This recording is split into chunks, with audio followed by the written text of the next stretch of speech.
everyone, it is Ryan Swanstrom here, and today I'm quickly going to walk you through how simple it is to create a web service endpoint using Azure Functions. And here's what we're going to do. We're going to jump right into this. Right now we are at the Azure portal, and all we need to do is we need to create a new function app. So we're going to click on Create a Resource in the upper left corner, and when it comes to the search box, what's actually called here is a function app. And within a function app, you can have a number of different Azure functions. Once we get to the function app, we will hit the create button, and now it'll bring up a blade for us. So we can type in the name. We will call this Ryan's Test Func App. So that's what we're going to call it. And we're going to have it create a new resource group with the same name. We'll use our consumption hosting plan. I'm in the central US, so that will make sense. I'll take the default storage as well. And I think I'm actually going to turn off application insights because I'm just creating a sample function here. I don't really need that at this point. Hit the create button and wait. It should take just a couple of seconds to actually build up and deploy your function app. We're going to wait for that to get done. One of the nice things about Azure Functions is they can fire off with a number of different triggers. You can set them up to run on a timing trigger, meaning you can have your Azure function run every 10 seconds or every 20 seconds or every hour, every day, once a week. However it is you want to set those up to run and however often you want them to run. You can also set them up to be fired off. Like what we're going to build here is we provide a REST endpoint. So if anybody writes code somewhere else and you give them the endpoint for your REST function app, they can call that REST endpoint and fire off the code that you have in your Azure function. So that's another way to do it. Another way you can do it, they can be fired off when files get pushed into Azure Blob Storage. They can also be fired off when something gets added to an event hub. And there's a number of different ways and triggers that can be fired off. Now we can see that our Azure function has been deployed. We're going to click up here on these messages, and we're going to go to the resource. We will see what is available there. Once we get in here, you'll notice here's our function app. You'll also notice there are no functions currently created within it.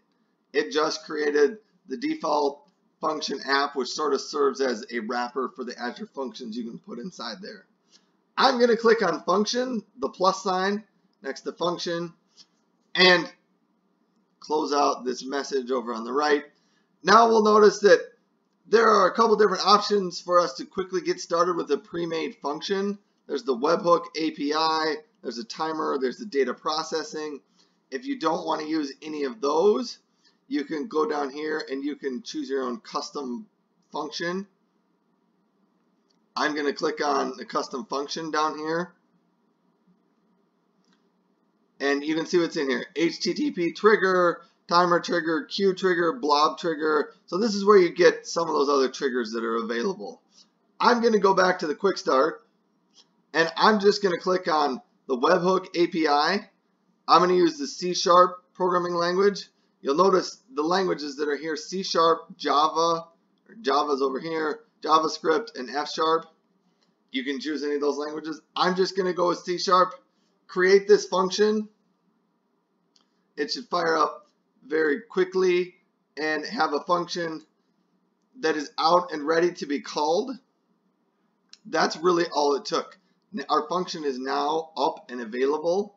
If you click on the get function URL on top, it copies out this URL. This is what you could send to a developer or another person on your team that needs to call your function. We're going to copy that. We're going to open a new browser tab. Let's type that in there. And it says, please pass a name on the query string or in the request body. So in order to do that, we have to go up at the top. Let's put an and name equals Ryan.